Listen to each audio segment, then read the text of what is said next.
I am what it says I am. Glory to the Most High. Glory to the Most High. I am who it says I am. I have what it says it have. And I will do what it says I do.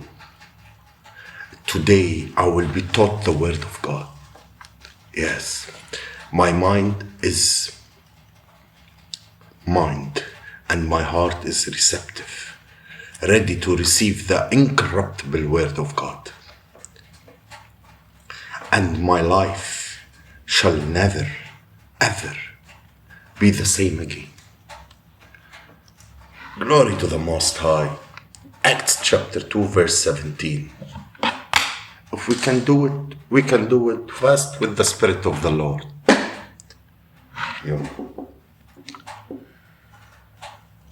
The book of Acts chapter 2, 17. And it shall come to pass in the last days, saith God, I will pour out of my Spirit upon all flesh, and your sons and your daughters shall prophesy, and your young men shall see visions, and your old men shall dream dreams, and your old men shall dream dreams. Look up and let me take you deeper. I want to take you higher and deeper in the Spirit. We are to go deeper. So, according to Acts chapter 2 verse 17, God, after pouring out His Spirit upon all flesh, His Spirit will unlock something in people. And the first thing that the Spirit of God are going to unlock is the ability to prophesy. The second thing that the Spirit of God are going to unlock is the ability to see visions.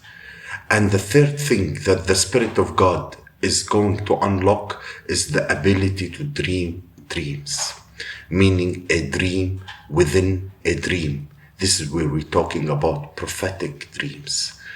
Notice, if you may, God speaking through dreams or in dreams is not an Old Testament thing. When you read the Bible in the book of Acts chapter 16 and verses 9, you will always remember that. Notice that Paul had a dream, and it was through that dream that the gospel went to Europe. And so this dreaming being is not just an Old Testament thing. If there is a prophet among you, I, the Lord, will speak to him in a dream, and I will make myself known. I will reveal myself into him in a vision. Why? Because God speaks through what? Dream. That even in the day of Jesus, God spoke through dreams. Even when Jesus was about to be crucified, there are people who dreamt. So why dreams? Because dreams, those who knows, and those who don't know, write it down. Dreams are not just dreams, but dreams are prophetic messages from God. One of the major ways, or one of the common ways, or one of the popular ways that God speaks to us is through dreams. And I told you, I don't think I can ever get to a point where I will stop teaching God's children about the importance of dreams. Dreams are very important, and I can never emphasize the glory of dreams. And when you are missing a dream, or you are forgetting a dream, or you are not taking seriously a dream, you always have to think in terms of what it is that you are forgetting, what it is that you are missing, what it is that you are ignoring, and what it is that you are taking lightly. Because dreams are not just dreams, but dreams are messages from God. As a matter of fact, dreams are the language of the Spirit. So dreams is a language in the realm of the spirit. God is sending thought a message according to Job chapter 3. And we read verses 14. There, the Bible is very clear as to God speaking. He's clear. He's saying God speaks. So God is not the one is not the one speaking, but guess what? Is man perceiving what God is saying. I told you about this dramatic experience that you are waiting for. Not everyone going to have a dramatic experience where you are waiting for the thunder to roll in order to hear the God. Not everybody has been called to that dimension. Not everybody have access to that dimension. You see how God called Moses is not how God gonna call you. You might have been experienced, but that does not mean God did not call you. Glory to be to God. He is the same God, and He reveals Himself. And when He calls, you gotta pick up the call. You gotta pick up the call, even if the word is against you who don't like it. Let him not like it. Who's so much annoyed from it, he can stop watching you, or he can bribe people to stop you being on the media. See how much those people are devilish, how much they hate the word of God, how much they hate to spread knowledge. But when He speaks to us, definitely He will speak to us in different ways, and He will tell us about these devilish people. And the most important thing is we are not people who are trying to figure out if He speaks or not. We know He does, and when He speaks, and how He speaks, and how the most important thing is to perceive when He's speaking, meaning is to be able to interpret what God is saying. If I was teaching verse 14 in book of 13:33, like God picks the foolish one on earth to humiliate the wisest one on earth. God picks the weakest one on earth to humble the strongest one on earth. That's how it goes. Let me to tell you when He speaks. When He speaks, the verses 15 gives us the method and the dynamics of how He speaks, right? So, if you may, four stages of God speaking, then there's a verse 16 tell us why He's speaking, why He speaks, because it says, then He opens the ears of men and sealeth their instruction, meaning every morning when you wake up, you're waking with an instruction. Instruction for what? An instruction of the day. Hiya, glory to the Most High. That instruction of the day, it is very, very, very important for you, no matter how many times you had dreams. We read the Bible, and year in and year out, some of us maybe went to church, some of us didn't go, some of us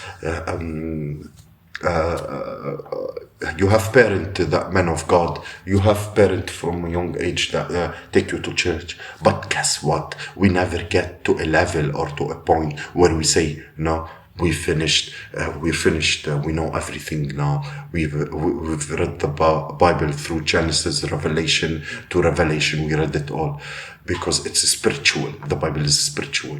So glory to be the Most High. I don't know if people if are here getting what I'm saying.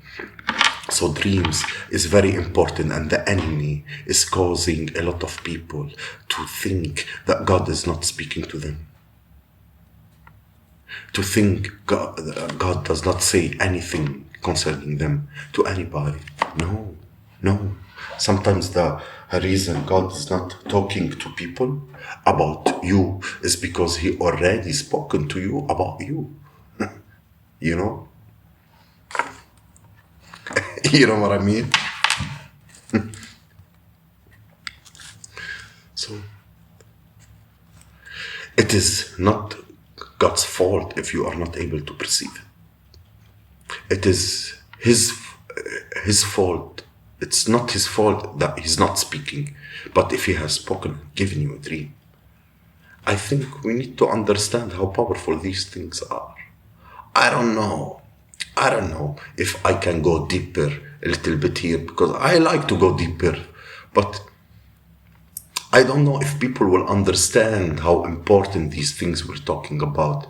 I given an example, in fact, not an example, I will be teaching about it, how kings in the Bible will even kill people just to secure an interpretation of a dream. A king who have his life going, who have his life figured out, who have everything, who have a kingdom, who the sleepless night because of a dream. And when they wake up, they will look for an interpreter. People will die. Sorcerers will be summoning, magicians with soothsayers. I'm talking about the king. And some of these kings never believed in God, so to say. But every time they had a dream, they will take that dream serious.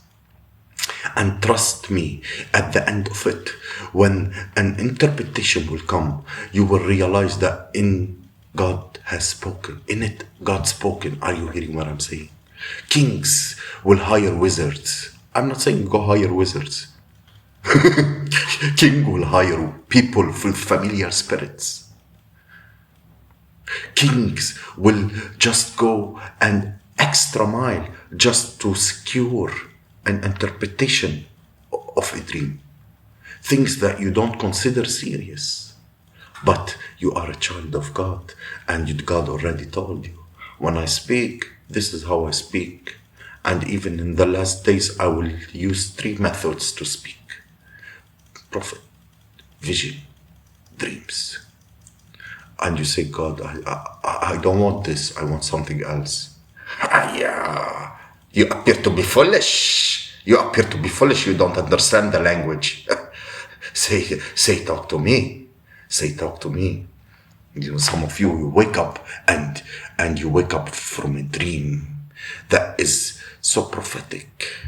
You don't even take a second to think about it. It's business as usual. You start thinking about other things.